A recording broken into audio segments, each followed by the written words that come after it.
baiknya kita berdoa dulu. Mulai.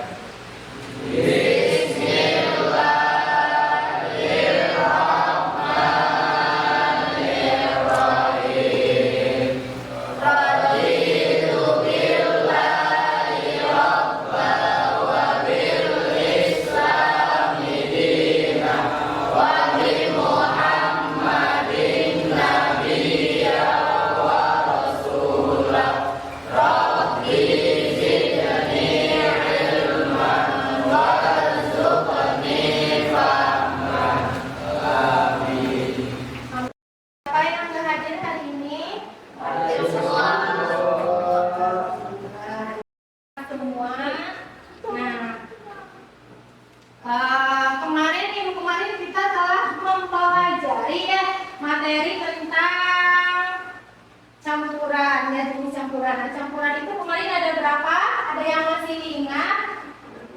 Apa aja? Coba yang Dija sebutkan. Iya, pintar. Masih mengingat ya. Terus kalau larutan homogen, minggu kemarin ini apa ya yang dimaksud dengan larutan homogen?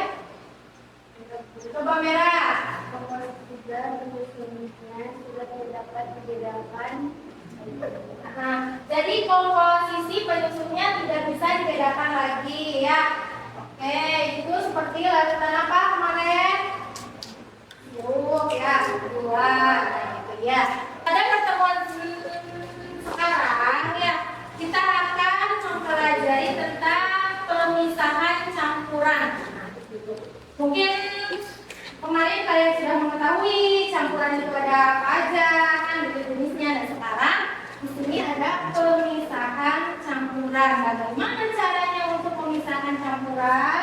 Proses industri campuran ada yang sengaja dibuat oleh manusia dan ada yang dipisahkan untuk menghasilkan suatu produk yang bernilai serta bisa bermanfaat. Setelah mengikuti pelajaran ini, nanti kalian diharapkan memahami cara-cara untuk memisahkan campuran yang bermanfaat untuk kehidupan sehari-hari. Nah, di sini ada Ibu akan memperkenalkan sedikit jenis-jenis pemisahan campuran. Silakan kalian lihat dulu persepsi di video berikut. Prinsip pemisahan campuran didasarkan pada perbedaan sifat-sifat fisika penyusunnya, seperti wujud zat, ukuran partikel, titik leleh, titik didih, sifat magnetik, bisa juga kelarutannya. Metode pemisahan campuran banyak digunakan dalam kehidupan sehari-hari, seperti untuk pemurnian air atau pembuatan garam. Beberapa metode pemisahan campuran yang sering digunakan antara lain adalah penyaringan atau filtrasi, sentrifugasi, sublimasi, kromatografi, dan distilasi. Wah, ujung-ujung istilah baru ya. Tenang sahabat, kita akan bahas satu persatu dalam video ini. Simak video berikut ini. Jadi nanti kalian di sini ada contoh video ya. Nih pertanyaan mendasar tentang musim kemarau ya. Silakan kalian berhenti seperti apa. Sejumlah rumah di Desa Kerangkeng, Kecamatan Kerangkeng, Kabupaten Indramayu, Jawa Barat yang terpasang pipa milik PDAM tidak lancar menerima air bersih. Warga pun kesulitan memenuhi kebutuhan air bersih untuk mandi, cuci, dan sanitasi. Warga kemudian memanfaatkan air dari sebuah kolam yang keruh kehijauan namun tidak berbau. Sebelum digunakan, air terlebih dulu diendapkan semalam. Menurut warga, tiap musim kemarau mereka kerap kesulitan air bersih. Ya untuk mandi, untuk cuci, pakaian. Terus kalau mau kebutuhan sehari-hari gimana? Ya kondisi di dari sumur juga itu.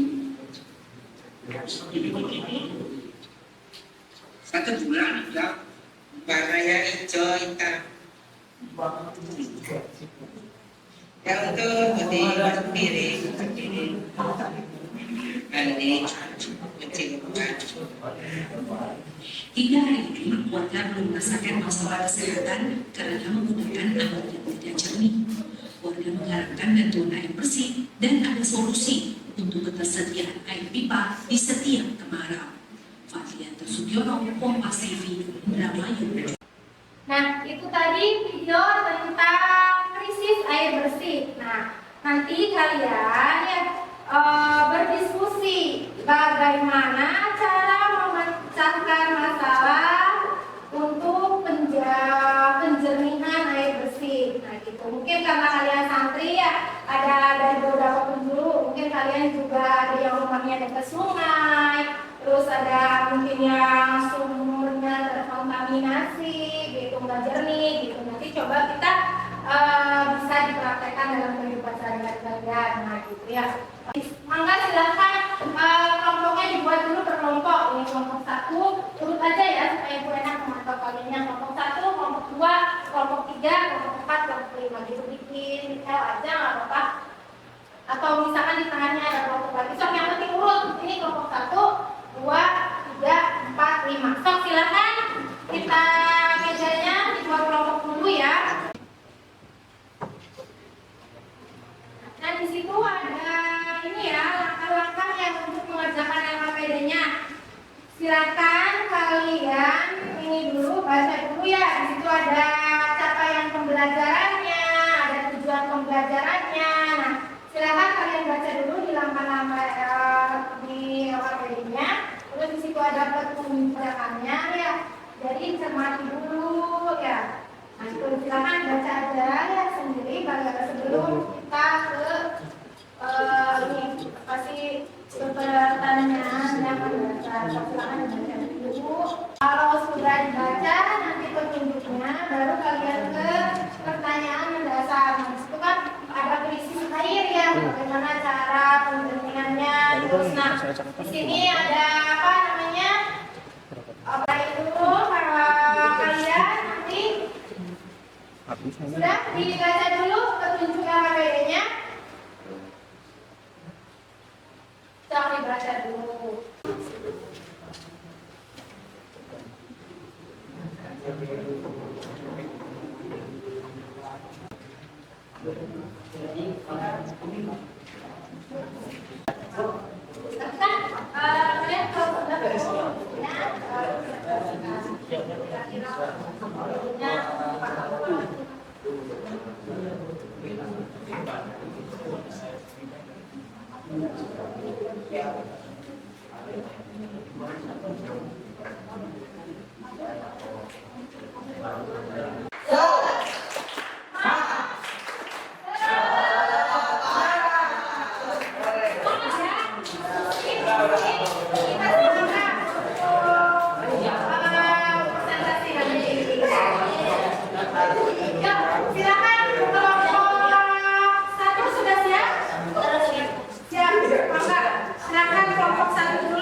Kalian kalau sudah boleh digambar kotak tulis supaya lebih tahu. Sembilannya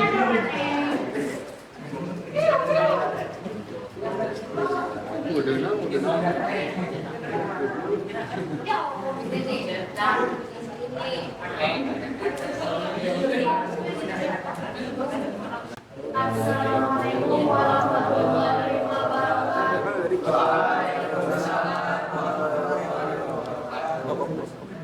Kami dari kelompok 1 akan menjelaskan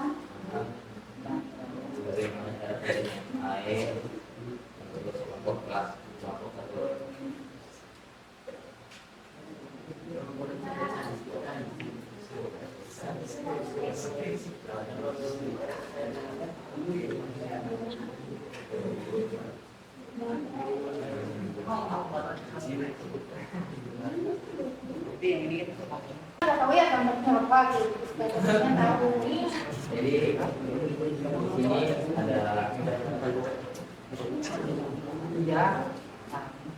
ada 5 list yang dimana 5 ini dipisah oleh komponen kapal.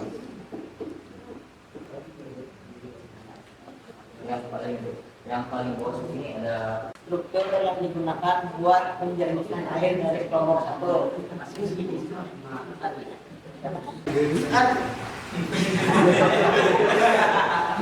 Kan pasirnya tuh nggak ada yang nahannya. Kalau ada kapas ditahan sama kapas, terus pasirnya malah turun terus ke bawah itu juga ada air. Terus sementara pasir kalau nahan kan ikut.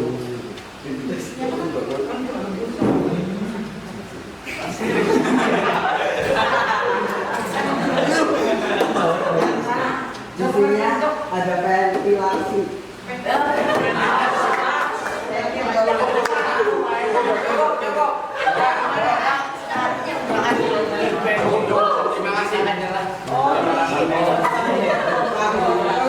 Terima kasih. Wassalamualaikum warahmatullahi wabarakatuh.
Bapak jangan bersedih, silakan nanti kalian coba di rumah ya, bisa dicoba di rumah lagi nanti silakan nanti pulang sekolah. Ini berarti yang jernih juga tapi alatnya beda-beda ya, maksudnya step by stepnya beda-beda ya. Yang udah jernih berarti tadi ada 3 kelompok ya.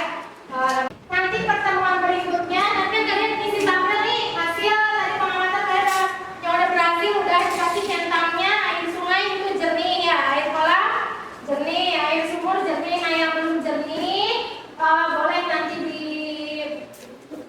lagi. Nah, nanti pertemuan berikutnya kita akan menguji hasil ya di sini. Di sini kalian nanti presentasikan hasil yang telah kalian peroleh melalui diskusi bersama teman kelompoknya di depan. Itu serabut, kelapa, arang, terus apa ini? Tinju, spons. Jadi kayak gini kan? Enggak kan? Kalian jernih kan? Nah, ini ada konsep ya. Gitu. Nanti. Nah, karena kalian tinggal menguji hasil ya atau menyajikan hasil gitu ya, hasil project yang setelah kalian buat kemarin. Laporan project atau karya untuk dipaparkan kepada orang lain. Jadi kalian membuat projectnya, laporan yang telah kemarin kalian lakukan. Kemarin kan kalian sudah melakukan project nih. Nah sekarang kalian ditulis laporannya apa aja ya. Seperti apa prosesnya penjemputan air itu. Nah nanti coba kalian tuangkan di laporan tersebut sebelum dipresentasikan. Nah nanti kalau sudah selesai pembuatan laporannya baru kalian presentasikan. Sekarang silakan ini dulu dikerjakan dulu, buat dulu laporannya. Silakan. Ayo bersama kelompoknya.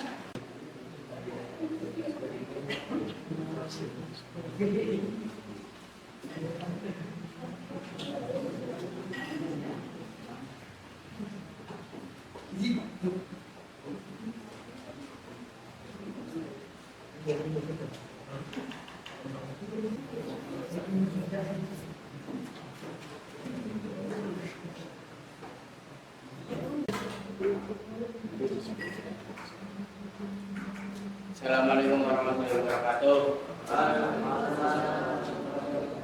Kami dari kelompok 4 ingin menjelaskan beberapa hasil eksperimen filtrasi yang kami lakukan. Bahan-bahan yang kami gunakan dalam eksperimen kali ini ada botol, cutter, pasir, batu, arang, tisu, kapas, hijau, dan kerikil. Kami menyusun filtrasinya yang dimulai dari paling bawah, dilapisi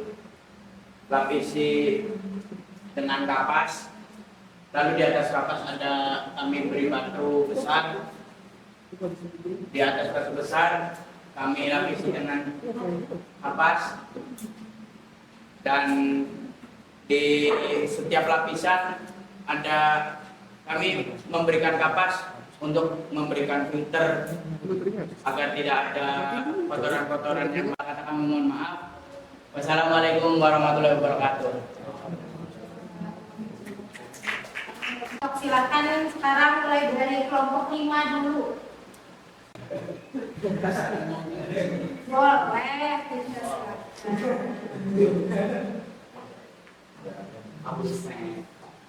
Assalamualaikum warahmatullahi wabarakatuh. Di sini kami kelompok 5 akan menyimpulkan apa saja yang sudah kami praktekkan waktu itu. Kegiatan kami kali ini adalah praktik percobaan penjernihan air kotor menjadi air bersih. Alat yang kami pakai adalah botol plastik, gunting, kapas, pasir, kerikil, dan sabun kelapa. Dan setelah itu bahan-bahan tersebut dimix di dalam satu tempat yaitu botol, dan lalu kami menuangkan sedikit demi sedikit air. Tapi sayangnya kami belum berhasil mengubah air tersebut menjadi jernih dalam percobaan pertama. Namun pada akhirnya pada percobaan 3 air tersebut sudah terlihat jernih dan dapat dikatakan cukup berhasil.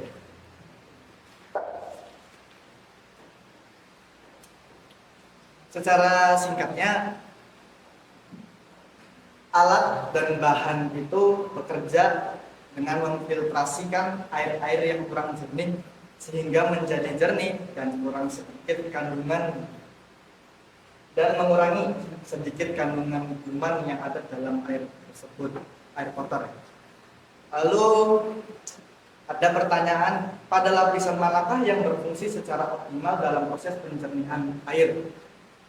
Itu jikalau secara keseluruhannya bermanfaat semua, tidak ada bahan dan alat yang tidak kurang efisien.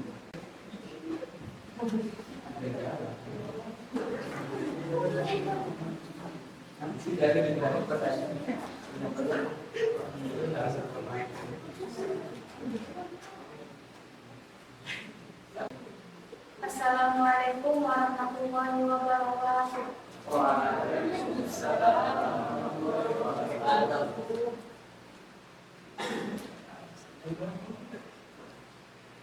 Ini untuk kami saling juga hasil penelitian kami dari UPS.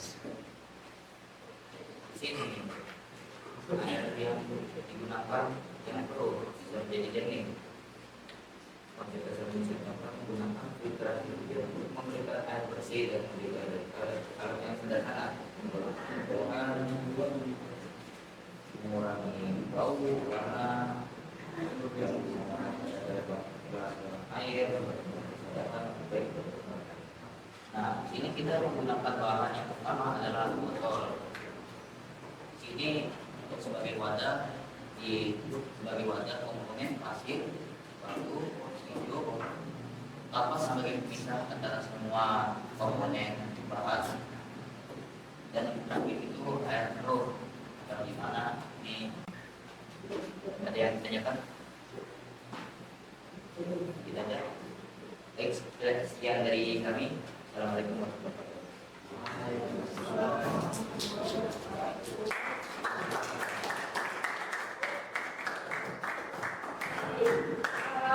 Udah ya, tadi kalian telah mempresentasikan hasil proyek kalian, gitu ya, hasil proyek dengan kelompok kalian. Jadi bisa disimpulkan membuat proyek tentang penjernihan air dengan menggunakan metode filtrasi ya, dengan walaupun metode alat dan bahan yang kalian pakai itu berbeda-beda, tapi kalian menghasilkan semuanya menghasilkan air yang jernih. Yuk kita tepuk semangat dulu ya, yuk tepuk semangat.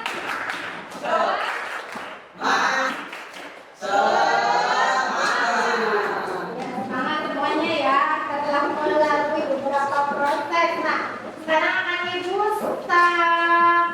simpulkan ya dari hasil beberapa pertemuan kalian itu, dari cara membuat proyek, terus kalian melakukan proyeknya, kalian membuat laporan, kalian setelah membuat laporan kalian presentasikan gitu ya, kalian evaluasi gitu ya. Nah, ini sekarang apa sih ya sebenarnya itu campuran itu, kan kalian sudah pasti juga tahu ya, teman-teman akan itu ini lagi. Jadi campuran adalah gabungan dari dua atau lebih zat dengan komposisi penyusun yang tidak tertentu dan sifat zat penyusunnya masih tampak. Nah, itu yang disebut dengan campuran. Nah, teruslah menjadi orang yang mencari ilmu kapanpun dan dimanapun. Nah, teruslah ya, kalian itu harus menuntut ilmu. Jangan kalian puas dengan ilmu yang sudah kalian dapat. Jadi teruslah kalian menggali ilmu itu, mencari ilmu itu. Jangan hanya ketika kalian merasa puas, saya mau udah bisa ini, saya mau udah bisa banyak hal gitu ya. Jadi saya udah puas, gak usah belajar lagi. Jangan, terus belajar. Nah, menuntut ilmu sampai menjadi. Nah, itu artinya bahwa menuntut ilmu itu sepanjang masa, tidak ada batasnya. Nggak tua, nggak muda, ilmu itu harus dicari. Ya, kita itu jangan terlalu puas dengan ilmu yang kita punya. Nanti kita akan sombong kalau kita mempunyai sudah merasa puas dengan ilmu. Oke, kalau udah, nah ada yang ditanyakan kan dari tadi pemisahan campuran yang disimpulkan gitu. Dan ya cukup jelas. Kalau udah cukup jelas,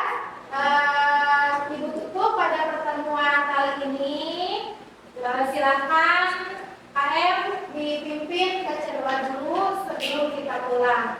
Maka Dimas baca doa dulu sebelum pulang.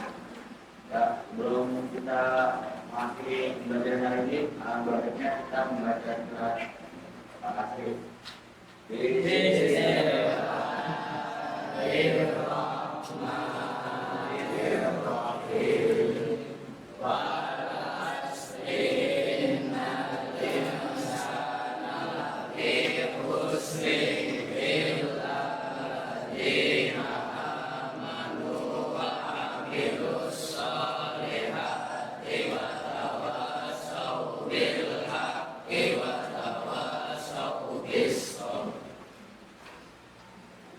Silakan pulang, hati-hati di jalan ya, jangan nongkrong.